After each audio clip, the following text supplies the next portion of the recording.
Hi అండి, welcome to my channel. ఇప్పుడిప్పుడే మనకు ఒక బ్రేకింగ్ న్యూస్ అయితే రావటం జరిగిందండి. ముఖ్యంగా 26వ తేదీన అంటే నిన్న ఆంధ్ర పెన్షనర్స్ అయితే ముఖ్యమంత్రి నారా చంద్రబాబు గారిని అయితే శ్రీ సుబ్బారామన్ అధ్యక్షుల వారు నాయకత్వంలో సచివాలయంలో కలిసి 4వసారి ముఖ్యమంత్రి పదవిని అలంకరించినందుకు ఆర్థిక శుభాకాంక్షలు అయితే తెలియజేశారండి.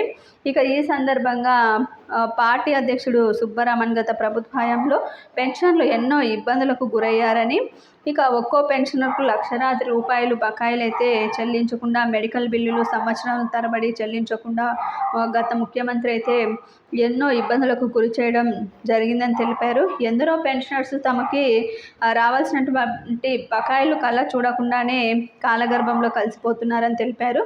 పలు డిమాండ్లతో కూడినటువంటి వినతి పత్రాన్ని సమర్పించారండి. ఈ వినతి పత్రాన్ని పరిశీలించినటువంటి గౌరవ ముఖ్యమంత్రి వర్యులు తాము ఉద్యోగులు పెన్షనర్ల పట్ల సానుకూలంగా ఉంటామని, వారి సమస్యలన్నింటినీ కూడా అంచెల వారీగా పరిష్కరిస్తామని హామీ అయితే ఇచ్చారు.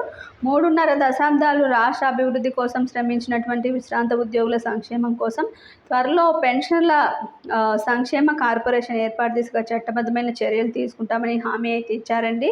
ఇకపై సీనియర్ సిటిజన్స్ అయిన ప్రభుత్వ పెన్షన్ల కుటుంబ సభ్యునిగా వ్యవహరిస్తూ వీరి సంక్షేమ బాధ్యతను తీసుకుంటానని అయితే తెలిపారు. ఇక తన ప్రభుత్వంలో కక్ష సాధింపు చర్యలు ఉండవని, ఉద్యోగ ఉపాధ్యాయ పెన్షన్ల పట్ల ఫ్రెండ్లీగా వ్యవహరిస్తామని అయితే తెలియజేశారు. పెన్షన్ల, మెడికల్ బిల్లులు, బకాయిల బిల్లులకు అత్యంత ప్రాధాన్యత ఇచ్చి వెంటనే పరిష్కరిస్తామని చెప్పడం అయితే జరిగిందండి.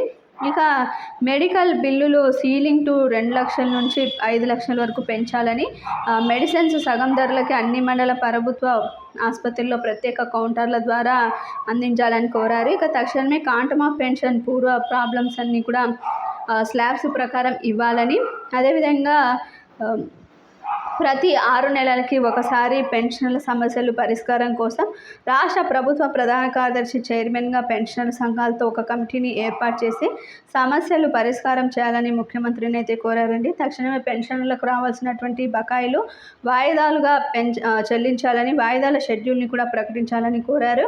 ఇక తక్షణమే పీఆర్సీ కమిషన్ను కూడా నియమించాలని విజ్ఞప్తి చేశారు. డైవర్సీ కుమార్తెలకు, భర్త చనిపోయిన కుమార్తెలకు పెన్షన్లు జగన్ ప్రభుత్వంలో ఆపివేశారని, హైకోర్టు వీరికి తక్షణమే పెన్షన్లు ఇవ్వాలని తీర్పిచ్చినా సరే ప్రభుత్వం ఆదేశాలు అమలు పరచలేదని, ఎటువంటి ఆదాయం లేక వీరు ఎన్నో ఇబ్బందులకు గురవుతున్నారని, కాబట్టి వీరికి పెన్షన్లు జారీ చేస్తూ జీవోను జారీ చేయాలని సెక్రటరీ జనరల్ శ్రీ పెద్దనగౌడ్ అయితే కోరారండి. చంద్రబాబు నాయుడు ఆంధ్ర పెన్షనర్స్ పార్టీ పక్షాన మేమెంటో శాల్వాతో సత్కరించారు. ఎన్నికల్లో రాష్ట్ర వ్యాప్తంగా తెలుగుదేశం పార్టీ కూటమి విజయానికి కృషి చేసినందుకు పార్టీ అధ్యక్షుడు శ్రీ సుబ్బారామన్, సెక్రటరీ జనరల్ శ్రీ పెద్దనగౌడ్లను శాల్వాలతో ముఖ్యమంత్రి నారా చంద్రబాబు గారు అయితే సత్కరించారు. ఈ కార్యక్రమంలో శ్రీయుతులు గుడివాడ రామస్వామి, పలువురు నేతలు కూడా పాల్గొన్నారండి. అయితే మొత్తానికి త్వరలోనే ఉద్యోగులకు సంబంధించి, పెన్షన్లకు సంబంధించి బకాయిల షెడ్యూల్ అయితే విడుదల కాబోతున్నట్టు స్పష్టం చేయడం అయితే జరిగిందండి సీఎం చంద్రబాబు గారు. మీకు వీడియో నచ్చినట్లయితే తప్పకుండా లైక్ చేయండి, షేర్ చేయండి. అయితే ఇప్పటికే ఉద్యోగ పెన్షన్లకు సంబంధించి పెండింగ్ బకాయిలకు ఆర్థిక శ్వేతపత్రం అయితే విడుదల చేశారండి. ఇందులో ఉద్యోగ పెన్షన్లకు సంబంధించి 21,980 కోట్లు అయితే పెండింగ్ బిల్లులు అయితే ఉన్నాయని, వీటన్నింటినీ కూడా షెడ్యూల్ ప్రకారం విడుదల చేస్తామని, షెడ్యూల్ను తొందరలోనే ప్రకటిస్తామని అయితే చెప్పడం జరిగింది. మీకు వీడియో నచ్చినట్లయితే తప్పకుండా లైక్ చేయండి, షేర్ చేయండి. Thank you for watching.